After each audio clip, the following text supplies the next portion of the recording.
Mist here for video 7 of my Cyberlink Powerdirector tutorial guide. Simple showing of how to use Cyberlink Powerdirector. Same pretty much for Powerdirector 16, even though I'm using 13. So yeah, don't be afraid if you haven't got Cyberlink Powerdirector 13. It's the same on 14, 15, 16 pretty much, or even 12 or 11. Anyway, this video is going to be about how to produce your video or how to produce your audio file, even though I did show that a little while ago. Let's say a little while ago on video 5, I think it was. Okay, if you've seen video 4, 5 and 6, you'll see that I've been working on a little project here. It's nothing specific, it's just something random. But I'm going to show you that my project has pretty much everything that I've shown you. It has video files, 4 video files that are pre-produced, put together. We have an image that fades in and fades out. We have transitions that go that swap from clip to clip to clip. We have music that plays on this video as well. We also have an imported audio voiceover file and a recorded voiceover file as well. So I just wanted to put this in to show that I've recorded on a you can record audio files, save them and import them and put them on to your audio lines on the timeline if you wish, so you can do that as well. So just to show that this particular project has every item that I've pretty much shown over the course of these tutorial videos, and what I'm going to do now is show you how to produce it. Now, at least I'll show you how I produce it. For all I know, I might produce it wrong, but it fucking works for me, and that's the main thing. Okay, so once your video is complete, and hopefully you've saved it a few times, and make sure you do, I would tend to work on a project, and once that project is complete, I would then save the project as whatever it may be. Cyberlink, I'll put G for guide, final. I tend to put a final on it because that's my finished thing, and if I want to go and edit stuff and go down a different route, I have a copy of this that I can go and edit, which is my previously saved file, or I can come and edit this particular final edition. So say someone came along, watched it and went, oh well, I think you should make this little change, I can come on here, make that little change, done. But if I want to go in a completely different direction without losing what I've done on this project, I can go onto my original save and edit that free, but that's just a personal preference. Okay, so make sure you save your file. I'm not going to save this because I don't need to. I've already got hundreds of stuff that I'm working on, and this is just for the guide. Okay, so you've saved it. Now up in the top corner here, click on produce. And when you click on produce, you're going to be given a number of options. Now it might look slightly different on this screen depending on which Cyberlink you're using, but it should be pretty much exactly the same. Okay, there are a number of different file types here, and they all are to do with the different type of media files that you're using. So for example, you've got AVI, you've got MPEG, and if I click on MPEG-2 for example, come to the profile name stroke quality. If I click on that, we have a number of options here that go all the way up to 1920, 1080, 50i at 25 megabytes per second. Now for me, that video runs a little bit too slow. I want closer to 30 Mbps. Also, I don't really want to produce it in an MPEG file, whether it be MPEG-2 or 4. MPEG-4 tends to not get anywhere near the quality, to be honest.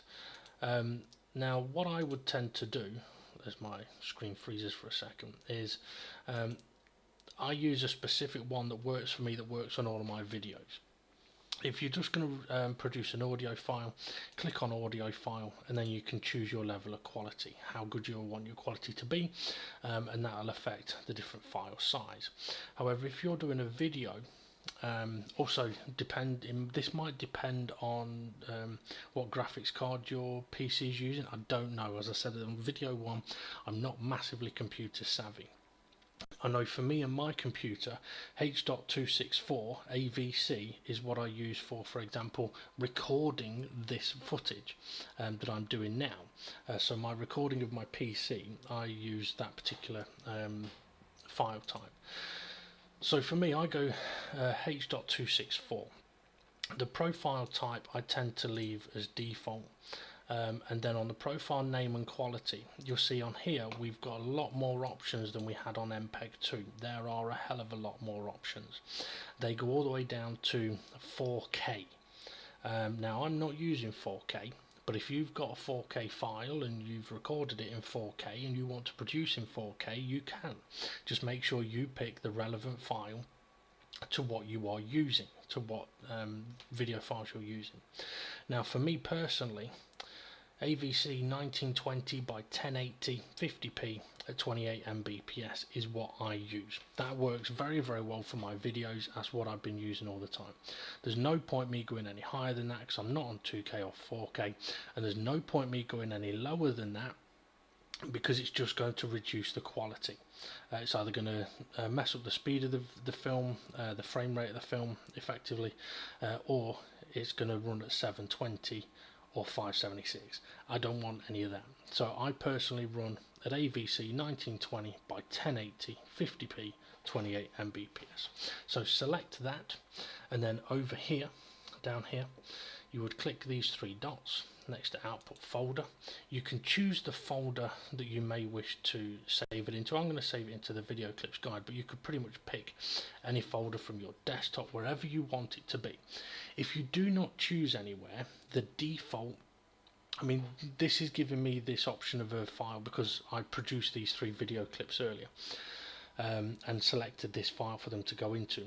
If you do not pre-select a file and you haven't already produced a video, it will automatically put your files into Cyberlink Powerdirector. Now mine here is called 13.0. If you're on Cyberlink 14 or 15 or 16, it will say that number relevant to you. Yeah, so it would save your video file into the Cyberlink Powerdirector folder. However, you can, as I mentioned, put it into a specific folder, and now it's, there we go. And now we can name it. Now when you name it, you can't use any dashes, hashes, or anything like that, but name it as close as you want. Like if you're uploading to YouTube, name it as close to the name you're going to use on YouTube as possible. Gives you less editing to do there. If you I have had it previously where I've called it something for my own, like my own referencing, like vid1, and when I've put it on YouTube, YouTube has errored and I've not been able to change the title of the video. I mean, okay, that was a few years ago, but it still pissed me off. So yeah, name it at its most relevant. So for me, Cyberlink Powerdirector, not that you really need to see this bit, but Powerdirector Video Guide 7 Test. I'm going to put test because for me this is a test video on this part, and then when you click save, it's basically going to save that video, but save its location, its file name, all in the output folder. Okay, on this portion it's going to tell you how much free space you've got in your computer, how much use space you've got, how much space remaining of the video file there is to produce. So this is your video file size, and that will change depending on which file type you use up here as well. And then it tells you produced, and it tells you how much of the video has been produced yet. For us it's none. Time available, it's 31 hours. That's relevant to the amount of memory space that you've got.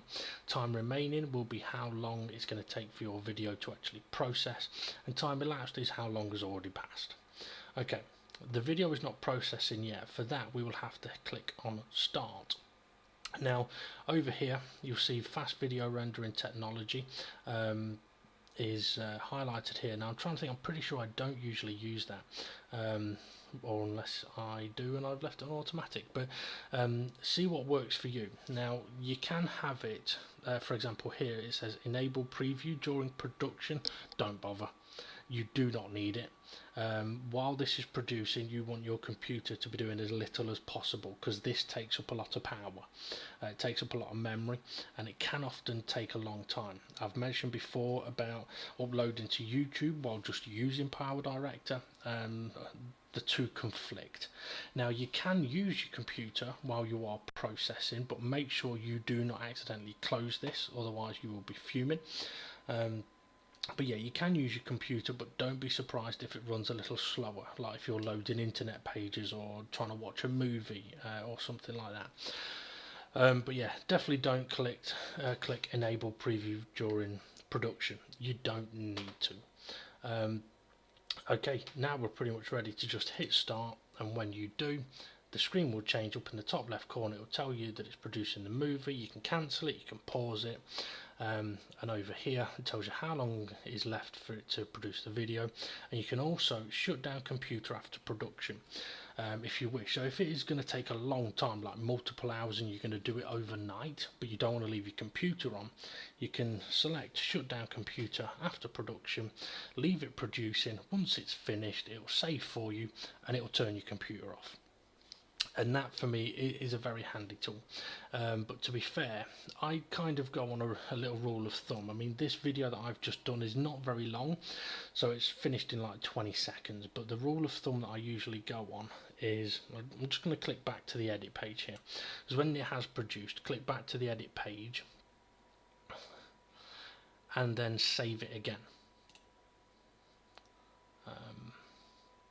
Okay, yeah, so you'd save your project again. What that does is it basically completes everything, and also the video file that you have produced should now be, if I can find it, it is now here. So our whole video file that we've made is now here in one continuous video. So it's all done. It's all done and ready to go. Now that can be uploaded wherever you want it to be, wherever you'd like it to be. So yeah, save it, as I mentioned. Yeah, rule of thumb that I tend to go on is, if your video is a minute long, it's probably going to take about 20-30 seconds to do. If it's 10 minutes long, it's going to take a couple of minutes. When you start getting into the 30 minutes long, that's when you start getting into, right, 30 minutes is going to be about 10 minutes.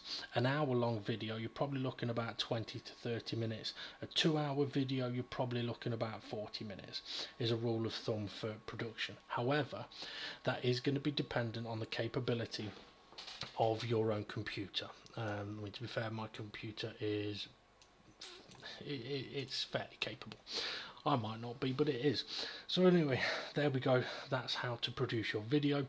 And now that it is produced, as I mentioned, you could now upload that to wherever you may wish, YouTube or whatever. Uploading to YouTube does take quite a while. Short videos, no problem, but if you're uploading a video that is an hour and 15 minutes long, I mean, with my internet speed of about 10 megabyte upload, that probably takes about an hour and a half to, no, it's longer than that. It's about 2 hours, 2.5 hours to upload to YouTube. So it's almost relevant to the length of the video. But anyway, there we go. I'm done. That's all of my videos completed for the video tutorial on Cyberlink Powerdirector. I hope this has been helpful for anyone that watches it. If you do have any questions, feel free to ask, but as I've mentioned on every single one of my videos, this is basically an idiot's guide, so to speak. It's the first time I mentioned that, but it is a simple guide, as if you are starting from fresh and you haven't got a clue how to do anything. This will hopefully help you get started, and from there you can then try and learn yourself. I don't mean that too harshly, but it took me a long time to teach myself how to use this, and that was without looking at video guides or anything like that. And to be fair, if there had have been something very useful, I would have watched it. I just found that when I was looking, stuff wasn't as simple as I would like it to be. So hopefully I've been able to do these videos in a way where people can go, well, I want to know how to import a file, right, I can look at video 1, or I want to know how to create an image, or whatever, or put in a voiceover in, or whatever it may be. Hopefully I've done it in a way that is fairly easy for people to use. Right, that's it. I'm done. I'm Demon Red Mist. Thank you very much for watching. Make sure you check out all my other videos if you wish. They're not like this. They're not tutorials. So yeah, thanks for watching, and I'll see you again soon.